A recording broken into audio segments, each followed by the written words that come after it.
President Trump has sent a series of mixed messages this week. First, on gun control, he reportedly told the NRA's chief executive on Tuesday that he will not support universal background checks for gun buyers. The next day, he told reporters, "I have an appetite for background checks. We are going to be doing background checks." On the economy, he said Tuesday that a payroll tax cut is something that we think about. The very next day, he reversed course, saying, "I'm not looking at a tax cut now. We don't need it."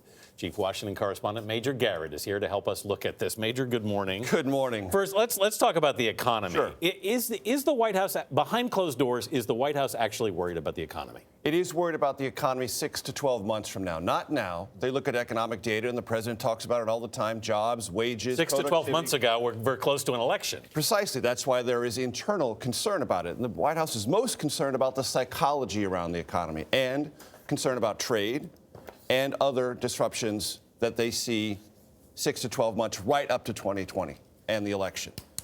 What's problematic for the White House is it doesn't know what to do. It wants to talk a good game publicly, has no idea what to do legislatively, and it also knows that as the president continues to bark at the Federal Reserve, that creates more anxiety on Wall Street and among traders who say, if the economy is great, why are you screaming at the Federal Reserve? And why are you giving these mixed signals that just create more uncertainty? And you know, Anthony, as well as I do, capital is not courageous. In times of uncertainty, capital does what? Seeks treasury bonds. Yes, exactly. Which is not investing in new jobs, new growth, new expansion. Business gets cautious when they get nervous. And the president's own erratic behavior around is creating more of that tendency against his own best interest. And the White House doesn't know what to do about that. Erratic may be the word as well to describe the president's positions on gun control. He has acknowledged that there is a national emergency around gun violence, and he walked up... Told that to Paula Reed of CBS. Exactly, yeah. And he walked up to the line of supporting meaningful background checks, meaningful, his word. But what does that mean, and will Congress take this up when they return? No one knows what it means for President Trump. No one knows what it means on Capitol Hill. No one knows what it means either at the NRA or in the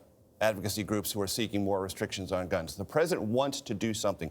White House advisors keep telling me that. He doesn't know what the something is, and there are those within the president's inner circle who fear one more mass shooting, and the president will be blamed in totality for whatever this is. Even though he's not to be blamed for it, they feel if he doesn't act on something that looks to be responsive to this moment and this sense of deep national anxiety, he will pay a steep political price. So on the politics and on the policy, he wants to do something. Legislatively, it's difficult. For executive branch initiatives, also very difficult because they're not really relevant. You need legislation. What can Congress do? What is Congress willing to do? The president doesn't have ideas, and the political matrix doesn't appear capable, Republican and Democrat, of sorting it out. And Republicans aren't likely to move unless they have the president with them. Conservative Republicans in the House are telling the president, don't go down this road. Those who want gun control will never give you credit, and those who want you to be a strong Second Amendment defender will turn against you if you go down this road. So he feels very trapped. We'll see what happens when Congress comes back. Indeed. Now, tonight the president is heading to the G7. What are you going to be looking for there?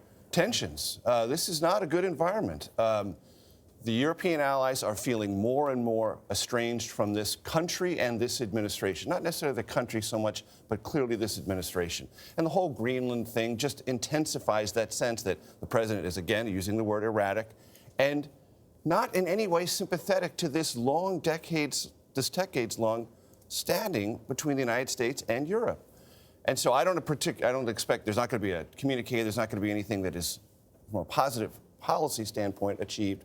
And then you have the whole Russia question. Yeah.